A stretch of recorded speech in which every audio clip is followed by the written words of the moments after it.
Hello दोस्तों, नमस्कार। स्वागत बा आप सबके हमारी चैनल में। हम एगो बेटी विवाह के गीत गावे जातनी और उम्मीद करतनी आप सबके ये गीत पसंद आई। गीत पसंद आई तो प्लीज हमारे चैनल के सब्सक्राइब, वीडियो के लाइक, शेयर और कमेंट जरूर करम। छिछली माउनिया बेटी खेलहु ना जाने, झारहु ना जाने लंबी केस हो। छिछली माउनिया बेटी खेलहु ना जाने, झारहु ना जाने लंबी केस हो। ते मोरी बेटी चढ़ी चौके जे बैठे, माई के फटेला करेज हो। ते मोरी बेटी चढ़ी चौके जे बैठे, माई के फटेला करेज हो।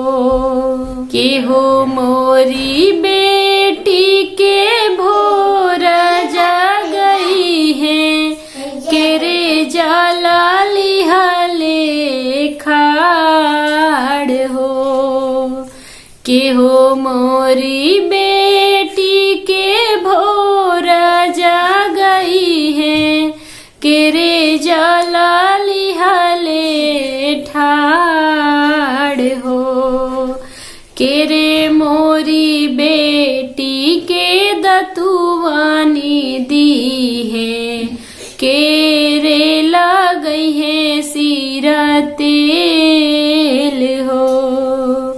केरे मोरी बेटी के दतुआनी दी है, केरे लगई है सिरा तेल हो।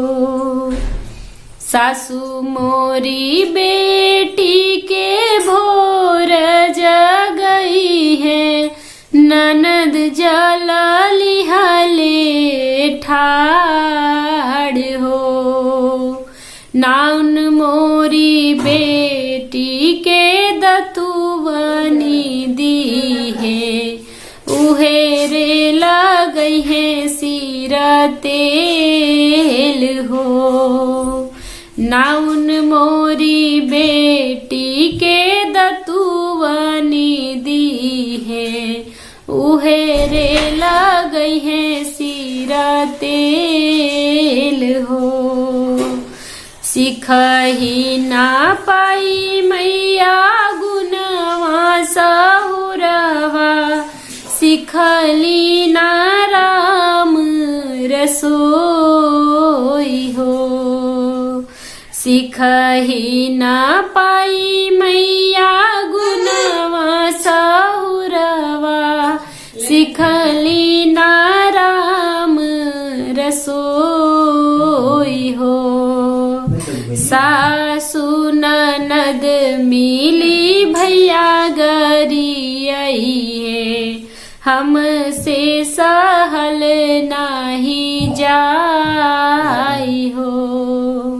सासु ननद मिली भैया गरी आई है, हमसे सहल नाही जाई हो।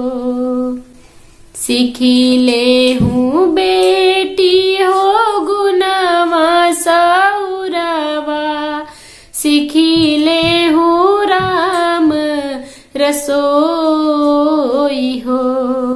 सासु ननद मिली भैया गरी आई है, सुनी ले हूँ अचरा पसारी हो।